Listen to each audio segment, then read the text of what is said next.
feel the blood creeping up from the heathens. Got will, got fight, got pride, got reason. If they wanna go eat, then you know I'm gonna feed. Vendeu uma loja em São José dos Campos, que é interior de São Paulo, locada para as pernambucanas por 13 milhões de reais redondinho, o que equivale a R$ 7.880 por metro quadrado. Esse imóvel foi comprado no dia 6 de novembro de 2020 por R$ 9.277.616,31, né? Que equivale a 5.623 o metro quadrado. Então pagaram 5.623 e venderam por 7.880. O valor da venda é 40% superior ao valor investido, 35% acima do último laudo e 29% acima do laudo inicial. A taxa interna de retorno é de 27,5% ao ano. Já me antecipando aqui, isso é nominal ou é real? Nominal, mas não houve inflação de 27,5% ao ano. Tá? O acumulado pode até ser, mas ao ano não. Então é lógico que tem um retorno bem acima da inflação de cada um dos anos aqui. O lucro é de 3.724.383, o que equivale a 20 centavos por cada cota.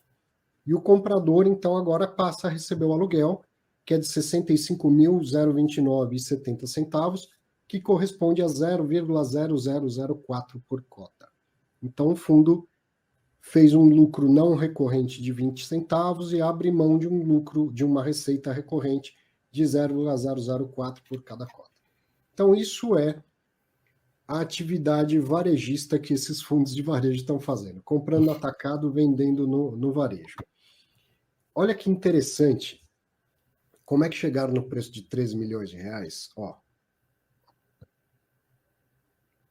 Vamos fazer uma continha simples aqui. Ó. No dia 22 de julho, o imóvel foi vendido por 13 milhões de reais. Quem comprou por este preço vai receber de aluguel 65.029,70 por mês. Está lá no fato relevante. Quanto que dá ao mês? 0,5% ao mês. Ou 6% ao ano. 0,5% ao mês é o número mágico do investidor do mercado imobiliário. Assim como na renda fixa, não é o sonho do brasileiro, não é 1% ao mês da renda fixa, é o número mágico da renda fixa. No mercado imobiliário, é um número mágico, é 0,5% ao mês. Por quê? Sei lá, coisas que não se explicam, usos e costumes. Mas todo investidor tradicional do mercado imobiliário ouve 0,5% ao mês e ele fala, bom negócio, o preço está bom, o preço está justo. Até porque ele sabe que a maioria dos negócios que ele faz é por menos de 0,5% ao mês. E que conta é essa? É a conta do yield. O preço que eu estou pagando, o preço que eu vou receber, quanto que vai dar de retorno. Aquela que está na primeira página do livro do Losnak, que não se faz. Não é? Então, mercados, nesse sentido, mercados são todos iguais. Pessoas, né? Mercados são feitos de pessoas, elas são todas iguais. Mas olha, tá claro aí, a rentabilidade dá exatamente 0,5% ao mês, que é o número mágico. Então, o fundo comprou no atacado, fazendo lá uma outra forma de precificar mais próxima do mercado financeiro, e agora em cada uma das cidades está anunciando lá, quem quer comprar um imóvel que dá 0,5% ao mês com um ótimo contrato de locação. E aí faz a conta reversa para ver quanto que precisa pagar para receber o 0,5% ao mês. Olha lá, exatamente isso, o tal do número mágico. Quando o imóvel foi comprado, em 6 de novembro de 2020, o fundo pagou R$ 9.275.616. Na época ele tinha a receber 58.207 de aluguel, eu estimei isso, tá? Tirando o IPCA, a correção do IPCA de novembro até novembro do ano passado, então considerando que reajusta uma vez por ano pelo IPCA, eu estimei que o contrato, que o valor inicial do aluguel era de 58.207. Quanto que dava? Uma rentabilidade ao mês de 0,63, uma rentabilidade ao ano de 7,53. Essa rentabilidade ao ano no mercado imobiliário é chamado de cap rate, no mercado financeiro, no mercado de fundo imobiliário, é chamado de dividend yield. No fim das contas, é a mesma coisa, certo? Então, o que a gente pode fazer uma comparação aqui? É como se a curva tivesse fechado. Já ouviu essa expressão no mercado financeiro? A curva fechou. A renda é a mesma, tá? Ela é justificada pelo mesmo contrato de locação. A renda é isso aqui, ajustado pelo IPCA. Se a renda não muda e o preço muda, a rentabilidade vai alterar. Então, como o imóvel foi comprado em junho de 2020 por 9.275.000, agora quem paga 13 milhões para ter a mesma renda vai ter uma rentabilidade menor. É uma lógica de renda fixa. No mercado de renda fixa, isso é o que se diz. A curva fechou. Tá? Subiu o preço do título para receber a mesma renda, o que leva a uma rentabilidade menor. Certo? Faz sentido até aqui a comparação que eu estou tentando fazer, aproveitando para explicar como é no mercado de renda fixa? Se fosse um CRI, o gestor comprou o CRI e depois ele vendeu no secundário. Por quê? Porque o CRI valorizou e ele quis fazer um lucro no secundário ao invés de carregar o CRI até a data do vencimento. Faz sentido? Esquece a lógica de precificação. A lógica de que seria um fechamento de curva e tal. Faz sentido na sua cabeça, Losnak? Sim. Não, acho que o ponto só, né, Arthur, realmente, você falou assim, acho que o Credit Suisse mandou muito bem ali, né, em comprar, né, um pacote de ativos ali, né, e conseguir vender eles, como você falou, com uma taxa, né, muito melhor ali, né, de cap rate do que ele comprou. Né, então, cap rate alto é bom para você comprar, cap rate baixo é bom para você vender. Acho que o desafio agora que a gente tem que acompanhar, né, Arthur, já que ele vendeu muito ativo, é mais entender realmente o que ele vai fazer com o valor principal. Porque o lucro, beleza, vai distribuir. Né? Acho que isso não é um problema para a gente. Mas agora, olhando para frente, realmente, onde que ele vai alocar esses ativos ali, e de preferência, né, que seja mais do que esse cap rate de 6 que você falou que ele vendeu. Então, só que seja um cap rate de 7, de 8 ali, né? Acho que é um ponto bom ali. E acho que é bom também, né, Arthur, assim, acho que até que eu estava nos comentários falando assim, que tinha uma concentração alta no Pernambucanas, né? É bom a gente, entre aspas, né, provocar ali a Rio Bravo, né? Provocar a Votorantim, provocar ali a TRX, né, para ver realmente que eles também têm uma concentração muito grande no Banco do Brasil, né, na Caixa, né, no Pão de Açúcar, para ver se eles também fazem alguns desinvestimentos, né, porque não é possível, né, que só ativo da Pernambucanas é bom e os ativos, né, da Caixa, né, do Banco do Brasil. O RBVA está fazendo exatamente isso com os imóveis da Caixa, exatamente a mesma coisa, vendendo agência por agência e reportando uma tira alta. Você vê que é exatamente a mesma coisa, vendendo no varejo, né? Mas, vou continuar esse raciocínio. Então, vamos entender aqui que a curva diminuiu, tá? A mesma renda gera uma rentabilidade menor, por quê? Porque o preço do imóvel subiu aqui. Foi comprado por 9.275.000 e vendido por 13 milhões. Por que essa grande diferença? Por essa arbitragem de mercados que a gente está falando. Ele comprou lá um lote grande com uma lógica financeira, está vendendo um por um, com a lógica tradicional do mercado imobiliário. Então, faz sentido como se fosse o mercado secundário de um título de renda fixa? Faz. Só que, se fosse um título de renda fixa, no cenário atual, ele teria desvalorizado e não valorizado.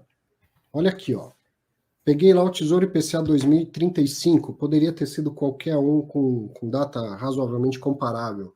Isso aí dá mais ou menos, né, uns 13 anos, tem alguns contratos de 8, 10, 12 anos no HGRU. Quanto que era o preço do título no mesmo dia da compra do imóvel?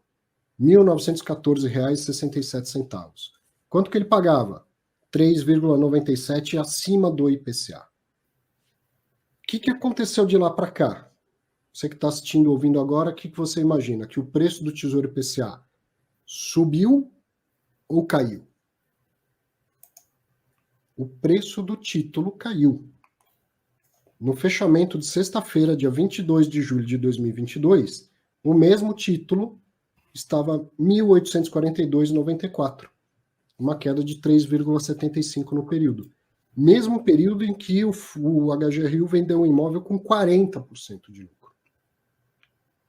Então, em tese, o imóvel valorizou 40%, enquanto o Tesouro IPCA desvalorizou 3,75%, mas quem negocia o Tesouro IPCA está negociando exatamente no mesmo ambiente, no mesmo mercado. Não tem arbitragem aqui entre mercados. Já os imóveis estão sendo arbitrados entre uma lógica financeira para uma lógica imobiliária, certo? O preço do título caiu para 1.842, de forma que a rentabilidade do título, lembra que é a mesma renda, porque é um título de renda fixa, a rentabilidade aumentou para 6,24% ao ano. Então, o que se espera de uma lógica financeira se a taxa de juros sobe tanto no país? Que o preço dos ativos caia. Tá? Se fosse o Credit Suisse chegasse para Pernambucanas, falasse, quer recomprar o lote todo? Eles iam falar, recompro, mas a um preço mais baixo do que você me vendeu. Certo? A um preço mais baixo que você me vendeu, porque quando você me vendeu, uma NTNB, um Tesouro IPCA, pagava IPCA mais 3,97. Agora paga mais 6,24. Então, para valer a pena, né, o investimento, para ter um prêmio de risco, eu quero comprar por um preço bem mais baixo do que aquele que eu te vendi. Seria essa a negociação, pode ter certeza. Mas arbitrando entre mercados, indo para um mercado menos profissionalizado, com essa facilidade dessa tradição de que um imóvel que dê 0,5% ao mês é bom negócio, os fundos de varejo estão conseguindo fazer essas operações. HGRU está aqui no Fato Relevante, RBVA, semana passada, retrasada, mostramos o Fato Relevante do RBVA também, com boas TIRs. Né? É isso que tem acontecido. E aí veja aquilo que eu sempre falo, o quanto é difícil ter a mão, a noção, Losnak, você que é analista, de até onde o fundo imobiliário é um produto financeiro ou um produto imobiliário. Você vê que o imóvel, ele não é diferente de nada, dinheiro é dinheiro, mas ele responde de uma maneira diferente, ou tem mercados ainda bem desarbitrados e tal. Então, na hora de olhar um fundo imobiliário de tijolo e falar que tá barato ou tá caro, quanto disso da avaliação leva em conta a lógica financeira da coisa e quanto deveria levar em conta também a lógica imobiliária da coisa? Não, acho que tem um ponto também, né, porque assim, essa discussão de atacado e varejo, né, assim, acho que talvez, né, vamos dizer assim, a pessoa, né, que comprou agora do Credit Suisse, né, não tinha, entre aspas, sei lá, entrada para negociar, né, diretamente com a Pernambucanas apenas um ativo. A Pernambucanas não queria ter dor de cabeça para fazer isso também. Então, acho que, olhando, né, a oportunidade que o Credit Suisse deu, né, para realmente outros investidores ali, né, fazerem isso, né, então realmente é um bom ponto, na minha visão. Então, acho que assim, vamos ver, né, realmente para frente. Acho que uma discussão também que eu vejo muito, né, principalmente no RBVA, né, que a galera fala, pô, né, o cara vendeu ativo ali na Faria Lima, não sei o que lá. Assim, acho que realmente, né, de maneira geral, né, tem que ver se está vendo só o filé mignon, deixando o osso ali sobrando, né, realmente, né, no fundo imobiliário, ou se realmente está vendendo, como que chama, ativos bons e ruins ao mesmo tempo, para manter, entre aspas, um portfólio mais, como chama, mais distribuído, né? Não ter só, né, os ossos ali no fundo imobiliário daqui, sei lá, 2, 3 anos, né? Sim. Mas eu até fiz umas outras contas, achei que ia complicar um pouco mais aqui, mas quer ver? Se a gente olha para isso aqui, ó, o Tesouro IPCA estava pagando IPCA mais 3,97. O imóvel foi comprado para dar 7,53. Então, esse é o famoso spread, né? É uns 7 pontos. Oi? Uns 3,5 de ponto. Isso, exatamente. 7,53 menos 3,97, 3,56 pontos percentuais de prêmio de risco. Esse é o tal do prêmio de risco. Se eu posso comprar um Tesouro IPCA para ganhar IPCA mais 3,97, se eu vou comprar um imóvel, um fundo imobiliário, qualquer coisa que tem mais risco que isso, eu quero ganhar mais. Qual foi o prêmio de risco aqui? Tá explícito. 3,56% na data da compra. Ah, sim, né? O próximo foi. Na data da compra. Então, se fosse, por exemplo, um CRI ilíquido, como que ele seria marcado a mercado hoje? Não tem negócio do CRI. E aí tem que marcar a mercado. Como que ia fazer? Vamos pegar uma NTNB comparável, vamos ver o que está acontecendo com o preço dela e vamos continuar mantendo esses 3,56 de diferença, de spread. Certo? Se isso tivesse sido levado à lógica para o imóvel, sabe quanto deveria ter sido negociado esse imóvel para manter o mesmo spread? Então, considerando aqui que atualmente a mesma NTNB paga IPCA mais 6,24 e a gente está falando de 3,56, então, ó, 6,24, 3,56 mais, teria que ser algo que equivalesse a 9,8 ao ano. Sabe quanto que seria para dar isso? 7.330.000 o preço do imóvel, e não 13 milhões. Usando uma lógica absolutamente financeira, o imóvel teria que ter desvalorizado tudo isso. Aí eu vou falar assim, o cara que comprou fez bobagem, tá errado? Cara, de jeito nenhum. Ele sabe o que ele tá fazendo, ele ganha dinheiro do jeito dele. Vamos mudar esse discurso aqui. Então, esquece que é uma loja no interior de São Paulo, sei lá quem comprou. Tem algum prédio, algum bom galpão bem localizado, um galpão AAA, tem algum shopping bem localizado, algum prédio de escritório bem localizado, sendo negociado a esse tipo de cap rate? Não tem. Não tem. Os preços não desabam só porque não acompanham toda a lógica financeira. Chega uma hora no mercado imobiliário que para de sair negócio. Entende? Não é que o preço não deveria cair, mas para de sair negócio. O vendedor fala, por esse preço eu não vendo, só vendo se for no meu preço. Lógico, dá uma espremida, mas é muito mais parar de ter negócio do que ter uma queda, uma desvalorização, pela ausência de liquidez. Então fica ainda a minha dúvida, como que a gente tem que interpretar o produto fundo imobiliário, o quanto dele tem que ser financeiro, o quanto dele tem que ser imobiliário na hora de precificar. Sim, acho que o ponto, né, para acrescentar também que, né, acho que a grande trunfo do fundo imobiliário, assim, acho que, como você falou, assim, acho que você pega, às vezes, um ativo, entre aspas, meio ruim, faz um investimento ali, né, dá uma melhorada e consegue realmente vender, né, mais caro ali, porque ele tá mais palatável, né, assim, acho que o HGPO, por exemplo, né, realmente o Credit Suisse lá, né, o time do Augusto entrou, né, fez um turnover ali, né, conseguiu resolver ali, né, assim, aumentar o preço, né, de maneira bem forte, e agora virou realmente um ativo muito bom, tá? Então acho que o ponto bem é esse, acho que o ativo, né, imobiliário é um ser vivo, né, então você tem que realmente saber tratar bem ele, né, para ele não morrer, né, não perder competitividade frente aos peers, né. Isso aí. E agora o desafio, então, dessas operações, já cansei de parabenizar o pessoal do Credit Suisse, o Bruno Margato, a RBVA também tem feito isso com as agências caixa. O desafio agora é a alocação, porque, infelizmente, deixar o dinheiro parado num CDI está dando mais do que deixar o dinheiro, do que comprar qualquer imóvel, né? Então o desafio é alocar. Deixa lá o dinheiro no CDI sem pressa, espera cair o CDI para depois comprar bons imóveis, ou tenta comprar bons imóveis a um preço bem mais baixo do que deveria ser, já que a situação macro está nessa. Enfim, o desafio é a realocação desse recurso. E essa é a vida do gestor, né? Só, cara, parabéns, que venda maravilhosa, que belo lucro você vai distribuir. Mas e a próxima? Né? E agora o que você vai fazer com o dinheiro, né? E é uma situação mais confortável, né? Se ele falar, vou deixar no CDI, eu vou aumentar a distribuição de rendimento do fundo em comparação com se eu deixasse no imóvel. Mas a gente compra fundo imobiliário porque a gente quer ver a alocação em empreendimentos imobiliários. Enfim, o problema bom que ele tem para resolver, né? Venda com lucro, dinheiro em caixa com caixa rendendo bem e agora tempo para fazer boas compras, né? Viu, grande Ricardo Figueiredo? Pô, você precisa clicar no link aí e aparecer, Ricardo. Que coisa, todo sábado é só no churrasco, ele fica vendo lá, ó, fatos relevantes no celular, mas tomando uma no churrasco.